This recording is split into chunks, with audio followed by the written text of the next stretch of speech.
হিসাবের কথা বলে রাখি, 1 ডিসেম্বর আনুষ্ঠানিকভাবে শ্বেতপত্র তুলে দেওয়া হয়েছে ডক্টর ইউনূসের হাতে। আপার আমলে 28 লাখ কোটি টাকা পাচার করা হয়েছে। দেশের চারিপাশে শত্রু বানাতে মোদিজি যথেষ্ট, এমন মন্তব্য করছেন খোদ ভারতীয়রা। পৃথিবীতে একমাত্র রাষ্ট্র ভারত, যার কোনো একটি প্রতিবেশী দেশের সাথেও ভালো সম্পর্ক নেই। বাংলাদেশের মন্ত্রণালয়গুলোর মধ্যে চ্যালেঞ্জিং মন্ত্রণালয় হইতেছে এই সময় স্বরাষ্ট্র মন্ত্রণালয়। বাংলাদেশ অন্য দেশের অভ্যন্তরীণ ইস্যুতে কথা বলে না, তাই অভ্যন্তরীণ বিষয়ে অন্য কোনো দেশের হস্তক্ষেপও কাম্য করে না। দাদাগিরি, অসম্মান এবং প্রতিবেশী রাষ্ট্রের অভ্যন্তরীণ বিষয়ে নগ্ন হস্তক্ষেপের মধ্য দিয়ে একে একে সকল প্রতিবেশীকে খেপিয়ে তুলেছে ভারত। সর্বশেষ শেখ হাসিনার আশ্রয় এবং পুনর্বাসন ষড়যন্ত্রে নেমে বাংলাদেশের সাথে চরম বৈরী আচরণ শুরু করেছে দেশটি। এ নিয়ে ঘরে বাইরে ব্যাপক সমালোচনার মুখে পড়েছে মোদী সরকার। সচেতন ভারতীয়দের মধ্যেও ক্ষোভ দেখা দিয়েছে বিষয়টি নিয়ে। পর্যবেক্ষকরা বলছেন, মোদী সরকারের উগ্র হিন্দুত্ববাদী নীতির কারণে প্রতিবেশী দেশগুলো মুখ ফিরিয়ে নিয়েছে ভারত থেকে। 15 मिनट गेट खोल दो, बांग्लादेशियों का काम तमाम कर देंगे। जो बंगाल में बैठा हुआ बांग्लादेशी 15 मिनट पुलिस हटा दो, एक का सर काट कर भारत में चंगा में लगा देंगे मोदी जी। আমি বাংলাদেশ সরকার আর মোদির কাছে একটা আবেদন করতে চাই, প্লিজ একবার সেনাবাহিনী ইউজ করা লাগবে না, পুলিশও ইউজ করা লাগবে না, কোনো কিছুই লাগবে না, একটু বর্ডারটা খুলে দাও তো। আমাদের সাথে মানে আর তো পারা যাইতেছে না। ওরা যেভাবে কথা বলতেছে যে 15 মিনিট সময় দাও বাংলাদেশকে মানে যাতা করে ফেলার, এ কি বিজেপির এক নেতা? আমাদের মঞ্চের থেকে তো আমরা এইভাবে কোনো হুঙ্কার দিচ্ছি না। I am here in Dhaka at the invitation of my Bangladesh colleague. Mamta Police, my name is Suvendu Adhikari. I defeated Police Minister Mamta Banerjee.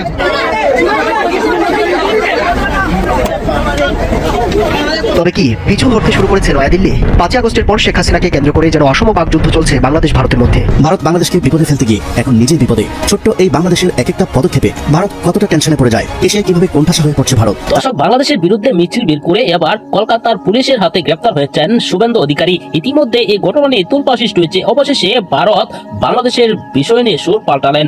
একটা মেটিকুলাস প্ল্যান চলছে। যদি সবকিছু ঠিকঠাক থাকে, আগামী নির্বাচনে বিএনপির জন্য সবচেয়ে বড় রাজনৈতিক বাধা হিসেবে সামনে আসবে একটা রাজনৈতিক দল। প্রিয় দর্শক শ্রোতা, আসসালামু আলাইকুম। নরেন্দ্র মোদী কেমন খেলা দেখিয়ে দিয়েছে, যেখানে ভারতও লাঞ্ছিত হয়েছে এবং বিশাল চরম লেভেল ভাবে খেপে গিয়েছে ডক্টর মোহাম্মদ ইউনূস, এবং ভারত কিন্তু অসহায় হয়ে পড়েছে। চারদিক থেকে ভারতের অবস্থা চরম লেভেলে খারাপ হতে চলেছে। আজকের এই ভিডিওতে আপনারা বিস্তারিত এবং প্রমাণের মাধ্যমে সবকিছু দেখতে পারবেন। আজকের এই ভিডিওটা খুবই গুরুত্বপূর্ণ এবং চাঞ্চল্যকর। আশা রাখবো সম্পূর্ণ ভিডিওটি দেখবেন, একটু স্কিপ করবেন না। বেশ কথা না বাড়িয়ে বিস্তারিত ভিডিওতে নিয়ে যাবো, তার আগে আপনাদের কাছে ছোট্ট একটা রিকোয়েস্ট থাকবে, যারা এরকম লাইভ নিউজ পেতে পছন্দ করেন দ্রুত এই চ্যানেল সাবস্ক্রাইব করে আমাদের সাথেই থাকবেন। ইতিমধ্যে চ্যানেল সাবস্ক্রাইব করে দিয়েছেন, তাদের জানাচ্ছি অসংখ্য ধন্যবাদ। প্রিয় দর্শক বন্ধুরা, চলুন তাহলে এই ভিডিওতে লাইক করে দিয়ে আমরা বিস্তারিত ভিডিওগুলো মোবাইলের স্ক্রিন থেকে ধারাবাহিকভাবে একের পর এক দেখে আসি। চারিপাশে শত্রু বানাতে মোদিজি যথেষ্ট, এমন মন্তব্য করছেন খোদ ভারতীয়রা। পৃথিবীতে একমাত্র রাষ্ট্র ভারত, যার কোনো একটি প্রতিবেশী দেশের সাথেও ভালো সম্পর্ক নেই। দাদাগিরি, অসম্মান এবং প্রতিবেশী রাষ্ট্রের অভ্যন্তরীণ বিষয়ে নগ্ন হস্তক্ষেপের মধ্য দিয়ে একে একে সকল প্রতিবেশীকে খেপিয়ে তুলেছে ভারত। সর্বশেষ শেখ হাসিনার আশ্রয় এবং পুনর্বাসন ষড়যন্ত্রে নেমে বাংলাদেশের সাথে চরম বৈরী আচরণ শুরু করেছে দেশটি। এ নিয়ে ঘরে বাইরে ব্যাপক সমালোচনার মুখে পড়েছে মোদী সরকার। সচেতন ভারতীয়দের মধ্যেও ক্ষোভ দেখা দিয়েছে বিষয়টি নিয়ে। পর্যবেক্ষকরা বলছেন, মোদী সরকারের উগ্র হিন্দুত্ববাদী নীতির কারণে প্রতিবেশী দেশগুলো মুখ ফিরিয়ে নিয়েছে ভারত থেকে। বিশ্বায়নের যুগে দিল্লিকে পাশ কাটিয়ে যুক্ত হয়েছে নতুন নতুন বলয়। দিন শেষে এতে ক্ষতি হচ্ছে ভারতের। বাংলাদেশ ইস্যুতে সমালোচকরা বলছেন, অংশীজনদের উদ্বেগ এবং বাংলাদেশের জনগণকে উপেক্ষা করে ভারত শেখ হাসিনাকে নগ্নভাবে সমর্থন দিয়ে গেছে। মোদীর নেতৃত্বে ভারত সরকার শুধু বাংলাদেশ নয়, বেশিরভাগ প্রতিবেশী দেশের ক্ষেত্রেই এমন অবস্থানে চলেছে, আর এ কারণে অনেক সময় দুর্ভাগ্যজনক পরিণতি ডেকে এনেছে। নরেন্দ্র মোদীর দল বিজেপির উগ্র হিন্দুত্ববাদী মতাদর্শ এবং হিন্দুত্ববাদী রাষ্ট্র কায়েমের এজেন্ডা ভারতকে বন্ধুহীন করার ক্ষেত্রে বড় ভূমিকা রেখেছে। অন্যদিকে আওয়ামী লীগের চোখে দেখায় সর্বশেষ বাংলাদেশের জনগণের কাছেও শত্রুতে পরিণত হয়েছে ভারত, এমনটাই মনে করছেন বিশ্লেষকরা। সাম্প্রতিক ইস্যুতে টেলিভিশন এবং অনলাইনে বিভিন্ন টক শোতে অংশ নিয়ে ভারতীয় সাংবাদিক, কলামিস্ট, রাজনৈতিক বিশ্লেষক, অ্যাক্টিভিস্ট এবং সমাজকর্মীদের ভারত সরকারের এহেন একচোখা নীতির সমালোচনা করতে দেখা গেছে। প্রতিবেশীরা শত্রুতে পরিণত হওয়ায় মোদী সরকারের বিরুদ্ধে ক্ষোভ জানিয়েছেন তারা। ভারতের সাধারণ জনগণ প্রতিবেশীদের সাথে ন্যায্যতার ভিত্তিতে সবসময় সুসম্পর্ক চান বলে মন্তব্য করেছেন। সম্প্রতি কলকাতা টিভির দেশের চারপাশে শত্রু তৈরি করতে এক নরেন্দ্র মোদীজি যথেষ্ট শীর্ষক এক প্রতিবেদনে বলা হয়, বাংলাদেশ সৃষ্টি হওয়ার পর তাদের সাথে আমাদের সম্পর্ক ছিল সামাজিক, আর্থিক এবং সাংস্কৃতিক। পাকিস্তান আর চীন বাদ দিলে আমাদের সব প্রতিবেশী দেশের সাথেই ভালো সম্পর্ক ছিল। এরই মধ্যে আমাদের দেশের রাজনীতিতে এক মহামানবের আবির্ভাব হলো। প্রতিটা প্রতিবেশী দেশের সাথেই এই মুহূর্তে সম্পর্ক খুবই খারাপ। যদি কোনো ছাত্র বলে কেউ আমার সাথে মিশতে চায় না, সবাই আমার প্রতি হিংসা করে, তাহলে বুঝবেন ছেলেটার ভেতরে বড় একটা সমস্যা আছে। আমাদের বিদেশ নীতিতেও সেরকম একটি সমস্যা রয়েছে। সাম্প্রতিক সময়ে ভারত তার বেশ কয়েকটি প্রতিবেশী দেশের সঙ্গে সংঘাতে জড়িয়েছে। কিভাবে ভারতের সঙ্গে প্রতিবেশীদের সংঘাতগুলো চলছে, এবার সেদিকে নজর দেওয়া যাক। এই তালিকায় প্রথমেই রয়েছে মালদ্বীপের নাম। সে দেশের নতুন প্রেসিডেন্ট মোহাম্মদ মইজুর নির্বাচনী স্লোগানই ছিল ইন্ডিয়া আউট। ক্ষমতায় আসার পরই কয়েক দশক ধরে চলে আসা একটি প্রথা ভেঙেছেন তিনি। প্রথাটা ছিল মালদ্বীপে ক্ষমতায় আসার পর প্রত্যেক প্রেসিডেন্টেরই প্রথম বিদেশ সফরটা হয় ভারতে, কিন্তু প্রথম সফরের জন্য তুরস্ককে বেছে নিয়েছিলেন মইজুর। এবার আসা যাক নেপালের প্রসঙ্গে। নেপালে 2020 সালে ক্ষমতায় আসার পরে প্রধানমন্ত্রী কেপি শর্মা ওলি বলেছিলেন ভারত নেপালের অভ্যন্তরীণ বিষয়ে হস্তক্ষেপ করছে। তবে 2024 সালে ওলি আবারও নেপালের প্রধানমন্ত্রী নির্বাচিত হয়েছেন এবং এখন ধীরে ধীরে দুই দেশের মধ্যে সম্পর্ক স্বাভাবিক হতে শুরু করেছে। আফগানিস্তানের প্রসঙ্গে আসলে দেখা যায় ভারত এখনো পর্যন্ত তালেবানকে সে দেশের বৈধ সরকার হিসেবে স্বীকৃতি দেয়নি। তবে আফগানিস্তানে কূটনৈতিক উপস্থিতি রয়েছে এমন 15টি দেশের তালিকায় ভারতও রয়েছে। এমন ভাবে প্রতিবেশী সব রাষ্ট্রই ভারতের শত্রু হয়ে ওঠায় এ নিয়ে উৎকণ্ঠা বিরাজ করছে ভারতীয় নাগরিকদের মধ্যে। যে কারণে আমরা চাইছি, আমার ক্ষেত্রে শুনুন কথাটা, শুনুন মিস্টার আমিনুল ইসলাম খান, আপনার মমতা পুলিশের কথাটা শুনুন। কি জিনিস করছেন আপনারা?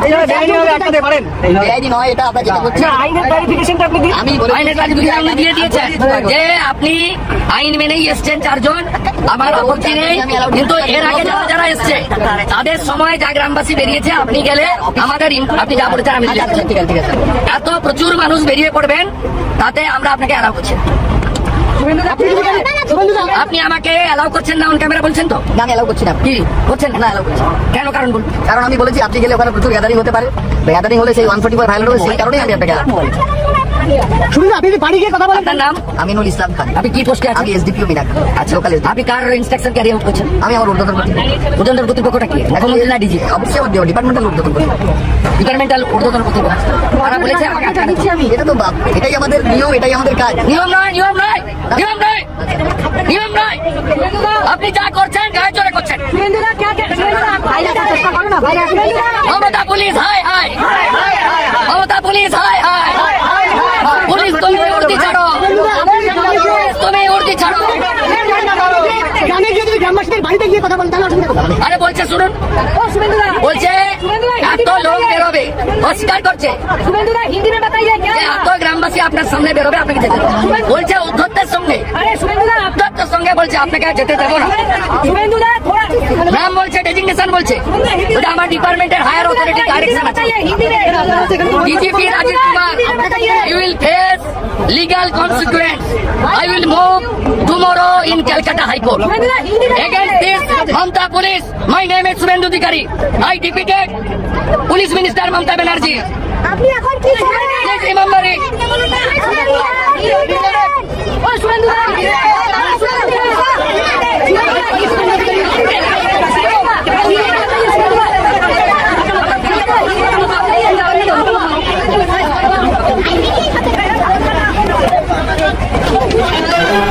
শেখ হাসিনার সরকার পতনের পরবর্তী প্রেক্ষাপটে বাংলাদেশের জন্য ভিসা বন্ধ করে ভারত সরকার। আলু, পেঁয়াজ ও খাদ্যপণ্য মাঝে মধ্যেই বন্ধ করে দিয়ে বাংলাদেশকে বিপদে ফেলা সহ ভারতের আগরতলায় বাংলাদেশ সহকারী হাইকমিশন কার্যালয় হামলা ও পতাকা পোড়ানোর পর দুই দেশের সম্পর্ক তলানিতে গিয়ে ঠেকে। তবে ছোট্ট বাংলাদেশ যে ভারতের জন্য কত বড় আশীর্বাদ ছিল তা এখন হারে হারে টের পাচ্ছে মোদী সরকার। যেমন ভারত ভিসা বন্ধ করার পর বাংলাদেশি পর্যটকের জন্য ভিসা ফ্রি করে পাকিস্তান, আর তাতে পাকিস্তান যেতে হুমড়ি খেয়ে পড়ে বাংলাদেশি পর্যটকরা। এরপর তো রীতিমতো খেলা শুরু। ভারতকে ব্যান্ডউইথ ট্রানজিট দেওয়া বন্ধ করলো বাংলাদেশ। ভারতীয়দের জন্য ভিসাও বন্ধ করা হয়। ভারতের বিকল্প দেশ চীন, পাকিস্তান ও আফগানিস্তান থেকে আলু, পেঁয়াজ ও চিনি আমদানি শুরু হয়। ভারত বাংলাদেশকে বিপদে ফেলতে গিয়ে এখন নিজেই বিপদে। ছোট্ট এই বাংলাদেশের এক একটা পদক্ষেপে ভারত কতটা টেনশনে পড়ে যায়, এশিয়ায় কিভাবে কোণঠাসা হয়ে পড়ছে ভারত, তা জানাবো আজকের এই ভিডিওতে। চলুন শুরু করা যাক। গত 2 ডিসেম্বর ত্রিপুরার আগরতলায় বাংলাদেশ হাই কমিশনের দুর্বৃত্তদের হামলা ও ভাঙচুরের পর সেখানে সব ধরনের কার্যক্রম স্থগিত করে বাংলাদেশ সরকার বন্ধ করে দেওয়া হয় ভারতীয়দের ভিসা দেওয়ার সব ধরনের প্রক্রিয়া। তবে দিল্লি বা আসাম মিশনের ক্ষেত্রে এমন কোনো নির্দেশ দেওয়া হয়নি। বাংলাদেশ পররাষ্ট্র মন্ত্রণালয়ের সূত্র থেকে জানা যায়, কলকাতা ও ত্রিপুরার পরিস্থিতি পর্যবেক্ষণ করে দিল্লি ও আসামের ক্ষেত্রেও একই রকমের নির্দেশনা আসতে পারে। প্রায় 9,000 জন শিক্ষার্থী সহ বাংলাদেশে অবস্থানরত বৈধ ভারতীয় নাগরিক 37,464 জন, যা অন্যান্য দেশের তুলনায় সবচেয়ে বেশি। ভারত বাংলাদেশিদের জন্য ভিসা বন্ধ করায় তেমন একটা প্রভাব পড়বে না, কারণ বাংলাদেশের নাগরিকরা তো শুধু চিকিৎসা ও ভ্রমণের জন্য ভারতে যেত। বরং ভারত ভিসা বন্ধ করাতে বিপুল পরিমাণ অর্থ দেশেই থেকে যাবে, আর চাঙ্গা হবে বাংলাদেশের অর্থনীতি। কিন্তু এই বিপুল পরিমাণ ভারতীয় অভিবাসীরা বাংলাদেশ থেকে $5 বিলিয়ন উপার্জন করে ভারতে পাঠাতো। এখন বাংলাদেশ যদি পুরোপুরি ভিসা বন্ধ করে দেয়, তাহলে ভারতের অর্থনীতি দুর্বল হয়ে যাবে, তাতে কোনো সন্দেহ নেই। বাংলাদেশের আরেক সিদ্ধান্তে গভীর টেনশনে ভারতকে ব্যান্ডউইড ট্রানজিট দেবে না বাংলাদেশ। এতদিন প্রতিবেশী দেশ ভারতে ব্যান্ডউইড রপ্তানি করত বাংলাদেশ, কিন্তু হাসিনা জমানার কোনো সিদ্ধান্ত বাংলাদেশের মানুষ কোনোভাবেই মেনে নিচ্ছে না। এবার কোপ পড়ল ব্যান্ডউইড ট্রানজিটে। ভারতের উত্তর পূর্বের রাজ্যগুলোতে ইন্টারনেট সংযোগ শক্তিশালী করতে বাংলাদেশের ভূখণ্ড ব্যবহার করে ব্যান্ডউইড ট্রানজিটের আবেদন করেছিল কেন্দ্র, কিন্তু সেই প্রস্তাব নাকচ করে দিয়েছে বিটিআরসি তথা বাংলাদেশ টেলিকমিউনিকেশন রেগুলেটরি কমিশন।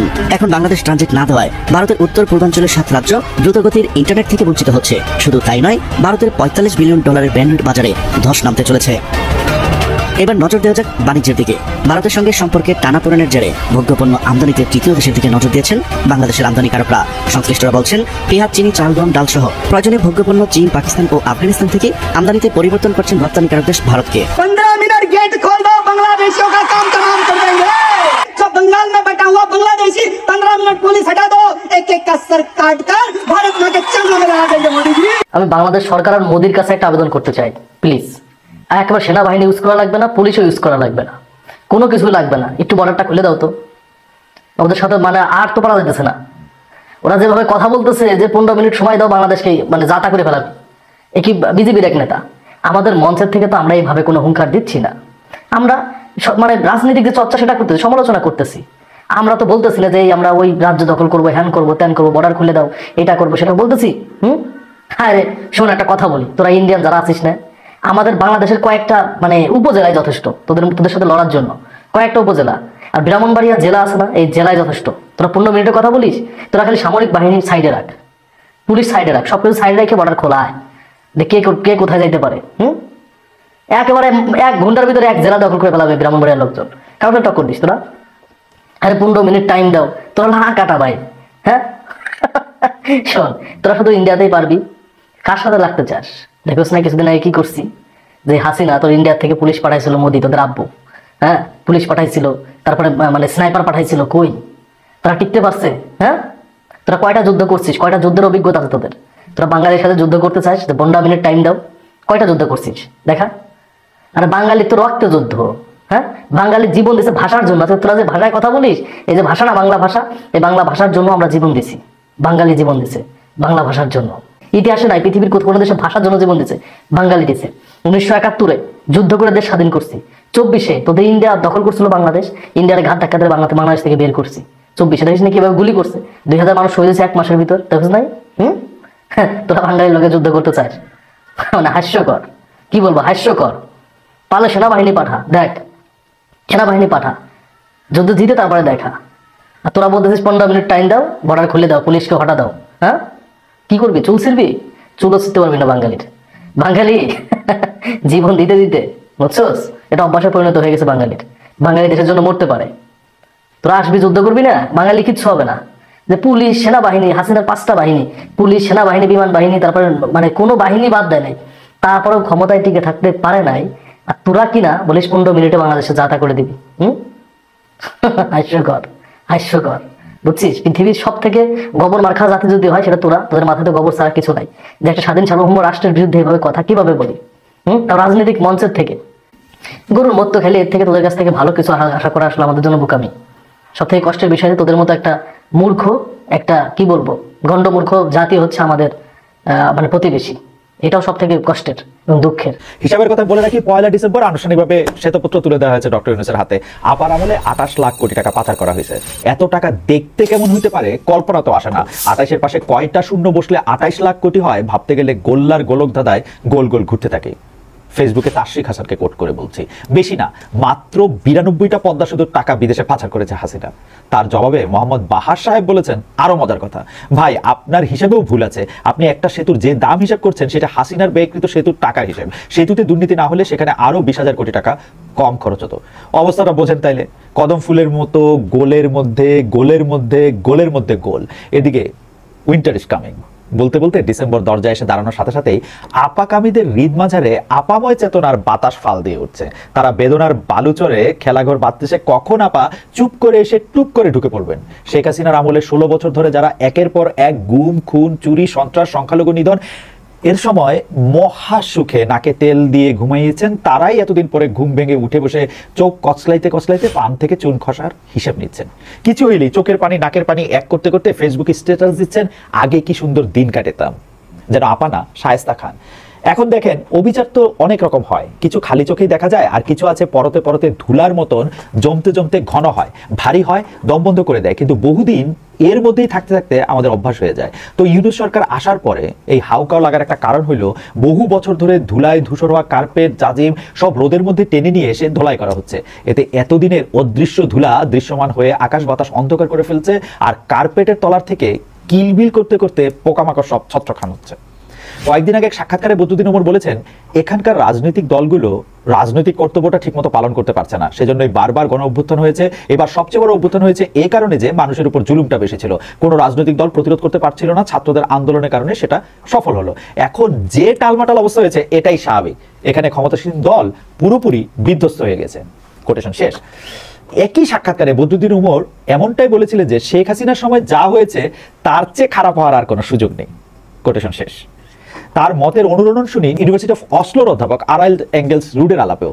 তিনি বলছেন, বাংলাদেশে একটি নতুন ব্যবস্থা প্রতিষ্ঠা করা খুব কঠিন হবে, কারণ এখানে আছে শক্তিশালী রাজনৈতিক নেতাদের মেরুকৃত সমাজ, তারা স্থানীয় সম্পদ ইত্যাদি নিয়ে লড়াই চালিয়ে যাবে। আমি মনে করি না যে হঠাৎ করে এসব সম্পূর্ণ দূর করার চেষ্টা করা বুদ্ধিমানের কাজ হবে।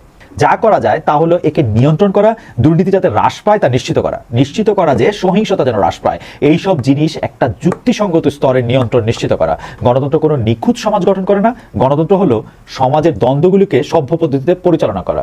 কোটেশন শেষ। এঙ্গেলস রুড বাংলাদেশের রাজনীতির হিংসাত্মক সংস্কৃতির কথা বলেছেন। আমরা যুগে যুগে বাংলাদেশে আসলে কি দেখেছি?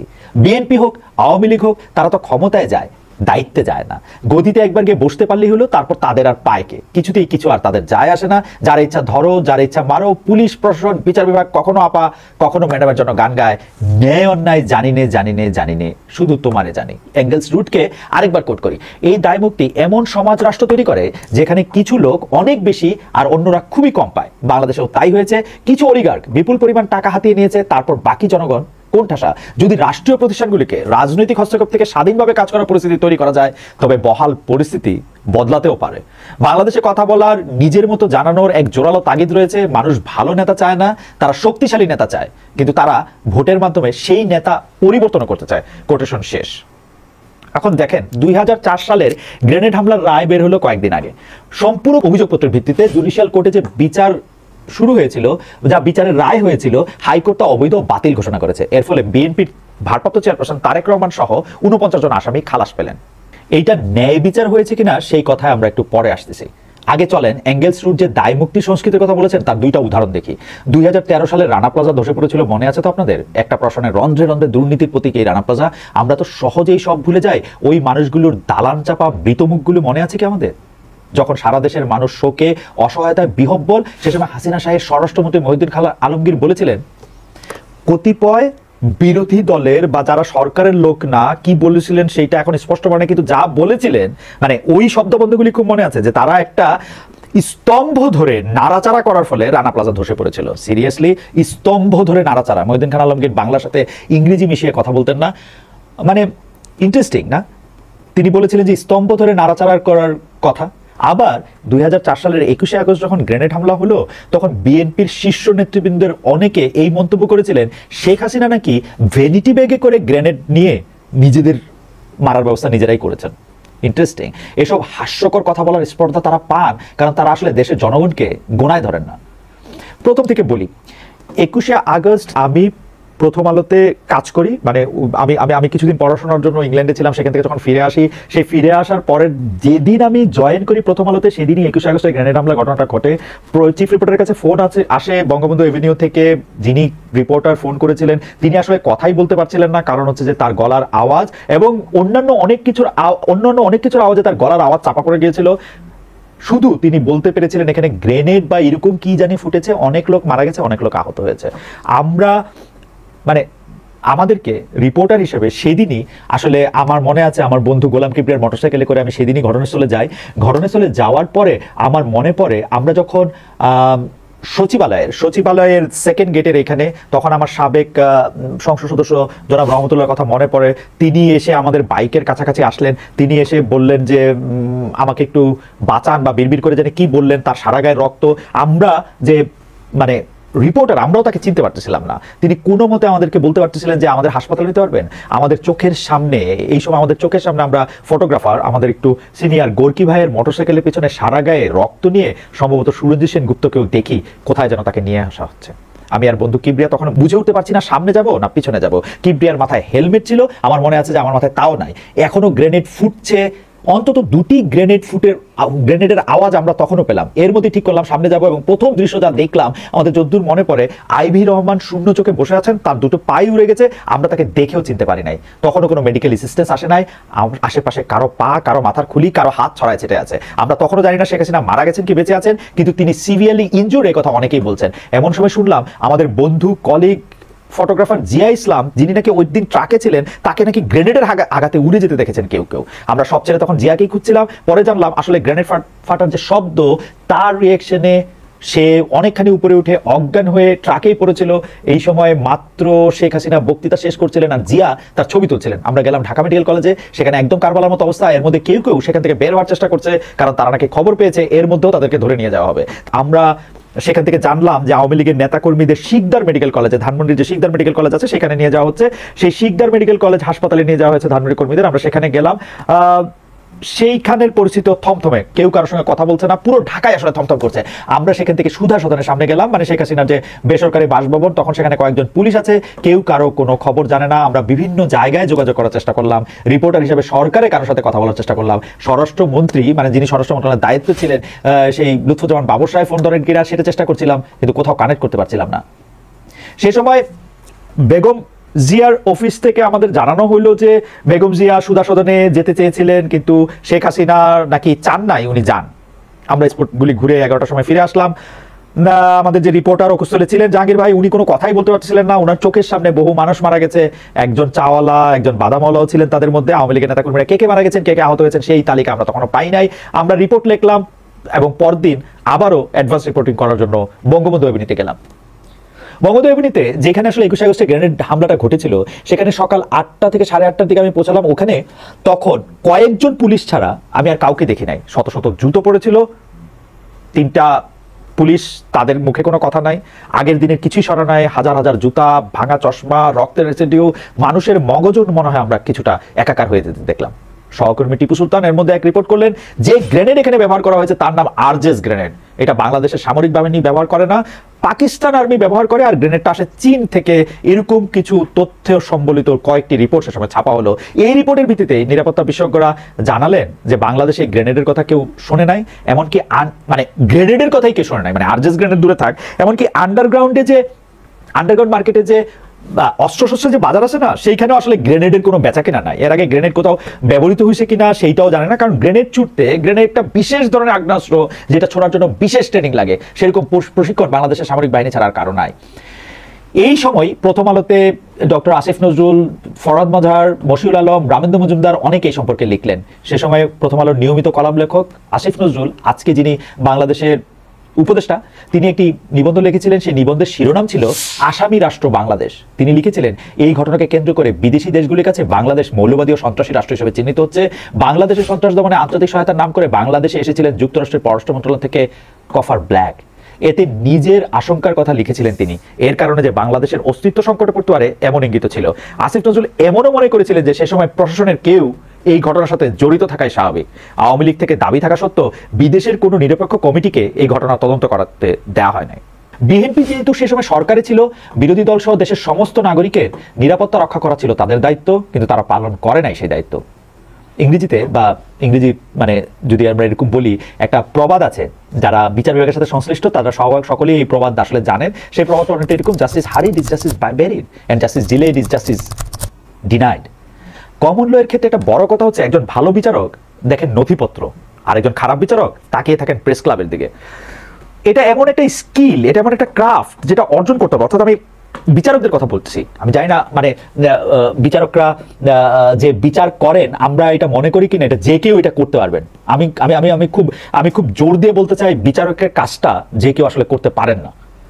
তার ফলে কি হয়েছে, যেটি আগে বলছিলাম যে বিএনপি কিন্তু বিষয়টি চাপা দেওয়ার জন্য, সে সময়কার বিএনপি সরকার, আমি তাদেরকেই দোষ দিব যে তারা বিষয়টি চাপা দেওয়ার জন্য নানা রকম প্রক্রিয়া করেছেন। তারা জজ মিয়া বলে একজনকে হাজির করেছেন, সেই জজ মিয়াকে নিয়ে আষাঢ়ে গল্প এবং তাকে নিয়ে অনেক কার্টুন কমিক ছাপা হয়েছে। তার ভ্যানিটি ব্যাগে করে শেখ হাসিনাটি নিয়ে এসেছিলেন, গ্রেনেড মেরেছেন, সেটিও তারা এরকম করে বলেছেন। কিন্তু আমরা এটি ধরে নিতে পারি যে আসলে প্রফেসর আসিফ নজরুলের সাথে আমি একমত। উনি সে সময় যেটা কলামে লিখেছিলেন যে এটা আসলে চাপা দেওয়ার ক্ষেত্রে এটাকে একটা ধামা চাপা দেওয়ার কিছু একটা লক্ষ্য আসলে বিএনপির ছিল। কিন্তু পরে আসি আমরা, শেখ হাসিনা সরকার যখন এই তদন্ত হাতে নিল, তাদের লক্ষ্য কিন্তু এটা ছিল না যে তারা সত্যিটা জানবে যে ওই দিন আসলে কি হয়েছিল, বরং তাদের যেন উদ্দেশ্য ছিল কোনো না কোনোভাবে তারেক রহমানকে অভিযুক্ত করা। ফৌজদারি মামলায় কাউকে অভিযুক্ত করতে হইলে, তাকে দোষী বলতে হইলে, তার অপরাধে তার সম্পৃক্ততা সম্পর্কে 100% নিশ্চিত হইতে হয়, যেটাকে বলে হচ্ছে বিয়ন্ড রিজনেবল ডাউট। এখন দেখেন এটার মধ্যে বিয়ন্ড রিজনেবল ডাউট ছিল কি ছিল না। ঘটনা হচ্ছে যে এই মামলার তদন্তের ভার যে তদন্তকারী কর্মকর্তাকে দেওয়া হয়েছিল, সেই তদন্ত কর্মকর্তাকে তারেক রহমানের নামটা সম্পূরক চার্জশিটে অন্তর্ভুক্ত করার জন্য 4 জন তদন্তকারী কর্মকর্তা বদলাতে হয়েছে। তারপরে সে চতুর্থ তদন্তকারী কর্মকর্তা একটি সাপ্লিমেন্টারি চার্জশিট করে তারেক রহমানকে অভিযুক্ত করেন, এবং তিনি যে এইটাতে অভিযুক্ত করতে পেরেছেন সেইটার পুরস্কার হিসেবে, আমি পুরস্কারই বলবো, তাকে এমপি পদে নমিনেশন দিয়েছিল আওয়ামী লীগ সরকার। এই নমিনেশনেও কিন্তু স্পষ্ট যে আসলে এই তদন্ত প্রক্রিয়া, যে তদন্তটা আসলে বিচার বিভাগের এক্সটেন্ডেড হ্যান্ড হওয়ার কথা, তাদের উদ্দেশ্যটা কি ছিল। এতে এই বিচারটা বিশ্বাসযোগ্যতা পাওয়ার প্রশ্নই আসে না। 2024 এসে এই বিচার বাতিল করায় এই যে আপাটিভিস্টরা নো ওয়ান কিল জেসিকার নকল করে nothing happened on 21 August status দিয়ে ফেসবুকে 6 লাভ করে ফেলছেন, তারা কি বিষয়টা বুঝতে পারতেছেন? তারা কি বুঝতে পারতেছেন যে এই অবিচারের জায়গাটা শুরু হয়েছিল অনেক আগে? যার এই অপরাধে অভিযুক্ত হওয়ার কথা ছিল কি ছিল না, সেটা কোনো নিরপেক্ষ তদন্তের মাধ্যমে করা হয় নাই। তো যাদেরকে এরকম একটা সাপ্লিমেন্টারি চার্জশিট, যে সাপ্লিমেন্টারি চার্জশিটটার মধ্যে প্রসিডিউরাল ভুল আছে, এবং যে ভুলটা আসলে ভুল না, যেটার মধ্যে যেটা প্রসিডিউরাল দুষ্টামি আসে, সেটা সেই সব মামলায় তাদের খালাস না দিয়ে বিচারকরা কি করবে? কিন্তু প্রশ্ন হইল, এর মধ্যে আবার আরেকটা প্রশ্ন আছে, দেখেন এর মধ্যে লেয়ারগুলি দেখেন। মানে 21 গ্রেনেড হামলা করে শেখ হাসিনা সহ তার যারা শীর্ষস্তরের নেতৃবৃন্দ ছিল তাদেরকে মেরে ফেলার একটা চেষ্টা নেওয়া হয়েছিল। পরে আবার বলা হয়েছে শেখ হাসিনা নিজেই এটা করেছেন, তদন্তের নামে মকারি করা হয়েছিল। এবং সেই তদন্তের নামে মকারি পরে যখন শেখ হাসিনা সরকার ক্ষমতা আসলেন, তারা কি করলেন? তারা হচ্ছে 1 বার 2 বার 3 বার আইও বদলায় চার্জশিটটা একটা সম্পূর্ণ চার্জশিট দিয়া তার মধ্যে তারেক রহমানের নাম ঢুকায় তারপরে তারা বিচার করে এটার মধ্যে এটা করলেন। তো এই প্রসিডিউর ফ্লগুলি কি মানে কোর্ট দেখবে না? তো তারা এটা বাতিল করে দিছে। সেই জায়গার মধ্যে থেকে আইসা আপনি দেখেন জনাব তারেক রহমানের ঘটনাটা কি। তারেক রহমান কিন্তু পুরো মামলাটা দেখতেছেন হচ্ছে লন্ডন থেকে বসা। কেন তিনি আইসা আদালতে এগুলি বলতে পারেন না? তিনি তো সবকিছুর মধ্যে ষড়যন্ত্র খুঁজে পাইতেছেন মনে হয়, নাহলে আদালতে হাজির থাকেন না কেন? তার দেশে আসতে সমস্যাটা কি? 2 দলের এই কারাকারি মারামারি চোটে সত্যি ঘটনাটা কি হয়েছিল, কারা এটা ঘটিয়েছিল, এই স্বার্থ কাদের ছিল, এই সব কিছু কি চিরদিনের জন্য অজানা থেকে গেল না? দেখেন 300,000 বছর আগে বিভিন্ন রকম পরিবর্তনের পরে আমরা তো হোমোসেপিয়েন্স হিসেবে আত্মপ্রকাশ করলাম। তারপর আরো বহুমাত্রিক ঘষা ডলা খাইতে এদূর আসছে। এর মধ্যে দেখেন কত রকম নিয়ম বানিয়েছে, অন্যের শান্টিং দেওয়ার জন্য, টাইট দেওয়ার জন্য, অত্যাচার করার জন্য যা কিছু করা হয়েছে তার মধ্যে বহু কিছু টিকে নাই। কিন্তু কালের বিচারে সবচেয়ে বেশি দিন ধরে যেটা আমাদের মনে হয়েছে যে এইটা টিকে থাকা দরকার, তার নাম হলো বিচার বা ন্যায় বিচার। আপনি যদি ন্যায় শব্দটা খেয়াল করেন, এর অর্থ হচ্ছে মত। ন্যায় মত মানে আমি আমার বাবার ন্যায়, মানে আমি আমার মায়ের ন্যায়, তার মানে হচ্ছে ন্যায় বিচারের সাথে আমার নিজের একটা রিলেশন আছে। মানে আমি যেই বিচারটা নিজের জন্য আশা করব সেইটাই হচ্ছে ন্যায় বিচার, আমার শত্রুর জন্য না। তাহলে আসলে ন্যায় বিচার কোনটা? যা আমি আবার বলি, যা আমি আমার নিজের প্রতি করলেও মনে করতাম যে এইটা ঠিক আছে, সেইটাই ন্যায় বিচার। ব্যারিস্টার সৈয়দ ইশতিয়াক আহমেদ, বর্তমান যিনি প্রধান বিচারপতি আছেন, তার পিতা বারবার আমাদের একটা কথা বলতেন, ছেলে অন্যায় করলে বাপ শাসন করে, এর বাইরে পৃথিবীতে কোনো আইন নাই। আইন হচ্ছে একটা কারেক্টিভ, আইন বা বিচার এটা হচ্ছে একটা কারেক্টিভ মেজার। আমরা যত পরস্পরের থেকে বিচ্ছিন্ন হব, ন্যায়ের থেকে তত দূরে সরতে থাকবো। একটা যোগ বলি, মানে যোগ টোক না বললে তো আসলে বাংলাদেশে এখন নিজের মনে নিজের মতো করে না হাসা, আপনি করে না হাসাতে পারলে যে মানে কি হবে আর এটা। তো যোগটা হইলো যে এক লোক রাস্তায় এক পাগলরে দেখে মাথায় সে সমানে পাথর ঠুকতেছে, একটা আদলা পাথর নিয়ে এটা মাথার মধ্যে এরকম করে ঠুকে। তো তারা জিজ্ঞেস করা হইলো যে তুমি এইরকম করছো কেন, মানে এই মাথার মধ্যে পাথর ঠুকার মানে কি? তখন পাগল বলল, যখন না ঠুকি তখন অনেক আরাম লাগে। এখন আমরা যেন মানে এইটা না ভাবি যে যখন থামি তখন আমাদের অনেক ভালো লাগে, মানে আমরা সারাক্ষণ মাথার মধ্যে ইট ঠুকতে থাকবো, এইটা বোঝার জন্য যখন আমরা ঠুকবো না তখন আমাদের একটু ভালো লাগবে। গত কয়েকদিন ধরে একটা পতাকারে কেন্দ্র করে ভারত বাংলাদেশে যে যুদ্ধের অবস্থা দেখে সে পাথর ঠোকা পাগলের মনে পড়লো। চন্দ্রিল ভট্টাচার্য দেশপ্রেম বিষয়ে সুন্দর করে বলছেন, তাকে কোট করি, আমাদের হাউ হাউ আবেগকে প্রশ্রয় দিতে সুবিধা হয় বলে মগজ ধোলাইটা বেশি পরিমাণে ও মেলোড্রামা উপচিয়ে হয় বলে দেশপ্রেমের উজ্জ্বল পতাকাটা হুট করে সরিয়ে আমরা উকি দিতে পারি না। ভালোবাসা কখনো খারাপ নয় যতক্ষণ সে আরো ভালোবাসারই জন্ম দিচ্ছে, যতক্ষণ তা মানুষকে কাছে টানতে শেখাচ্ছে, এক পিঠ শেখতে গিয়ে আরেক পিঠ পুড়িয়ে ঝামা করছে না। কিন্তু দেশপ্রেম সেই ধরনের মহান ভালোবাসা না। দেশপ্রেম তেরিয়া, সে বলে, স্পষ্ট বলে, দেশকে ভালোবাসো, অন্য দেশকে ঘৃণা করো। দেশপ্রেম শত্রুতায় তা দেয়, তাকে পেলে পুষে বড় করে তোলে। এ হাতে প্রেম দেয়, ও হাতে নগদ হিংসা বিক্রি করে। অরুন্ধতী রায় বলছেন, flags are bits of colored cloth that governments use first to shrink wrap people's minds and then as ceremonial shouts to bury the dead. Quotation শেষ। তবে মমতা বন্দ্যোপাধ্যায় যখন নির্মমভাবে দাবি করলেন বাংলাদেশে জাতিসংঘের শান্তি সেনা পাঠানো হোক, তখন কয়েকশো টুকরায় ছত্রাকখান হওয়া বাংলাদেশের জনগণ আবার জোড়া লাগতে শুরু করলো। আগরতলায় বাংলাদেশের হাই কমিশনের উপর হামলা, সীমান্তে উগ্রবাদীদের হামলার বিপরীতে জগন্নাথ হলে হিন্দু শিক্ষার্থীরা যখন বিক্ষোভ মিছিল করে, তখন তা অবশ্যই আমাদের সবারই ভালো লাগে। ডক্টর ইউনূসের ডাকে বিভিন্ন রাজনৈতিক দলের নেতাকর্মীরা সারা দিয়ে একত্র হয়েছেন, এটাও ভালো। কিন্তু শুনলাম কেউ জানতে চেয়েছেন এর মধ্যে আওয়ামী লীগের প্রতিনিধি কই। আচ্ছা, মানে এটা নিয়ে কি বলবো। আচ্ছা ধরেন তর্কের খাতিরে আমি যদি ধইরা নেই, একদমই বিশুদ্ধ তর্কের খাতিরে আমি যদি ধইরা নেই, এই প্রশ্ন করার মানে আওয়ামী লীগকে কেন ডাকা হয় না, আওয়ামী লীগ থাকবে কিনা, এই প্রশ্ন একটা লেজিটিমেসি আসে। তাহলে আমার প্রশ্ন হচ্ছে যে তাহলে আওয়ামী লীগের কারে ডাকবে, মানে চিঠিটা কার নামে দিবে বলেন তো? শেখ হাসিনার নামে? শেখ হাসিনার ঠিকানা কি এখন আসলে? ওবায়দুল কাদের কই? মানে আওয়ামী লীগের সভাপতি সাধারণ সম্পাদকটা কোথায় আসলে? আওয়ামী লীগের সভাপতি সাধারণ সম্পাদক ছাড়া আর কে আসলে এটা দায়িত্বে আছে সেটা আপনি বলবেন? তার কাছে ধরেন ডক্টর ইউনূস একটা চিঠি দিতে চাইলো আওয়ামী লীগ সরকারে, তো চিঠিটা কারে দিবে? এখন আওয়ামী লীগের প্রতিনিধি আসলে কে? এই প্রশ্ন এবং আরো অনেক প্রশ্ন আশা করি আগামী পর্বে বলবো। ততদিন ভালো থাকেন, এক অন্যের পাশে থাকেন। কবি সুমনের একটা গানের লাইন দিয়ে শেষ করি, এই মানচিত্র জ্বলছে জ্বলুক, এই দাবানল পোড়াক চোখ, আমার কাছে দেশ। প্রিয় দেশবাসী, শুরু থেকে শেষ পর্যন্ত যারা এই ভিডিওটি দেখেছেন সকলকে জানাই অসংখ্য ধন্যবাদ। যারা এরকম নিউজ ভিডিও পেতে পছন্দ করেন তারা অবশ্যই এই চ্যানেলটি সাবস্ক্রাইব করে পাশে থাকা বেল আইকনটি বাজিয়ে দিবেন। যারা এখন এই ভিডিওটি শেয়ার করেননি, এই ভিডিওটি দ্রুত শেয়ার করে সকলকে দেখার সুযোগ করে দিন। আজকের মতন এই পর্যন্ত, দেখা হচ্ছে পরবর্তী কোনো ভিডিও নিয়ে ইনশাল্লাহ।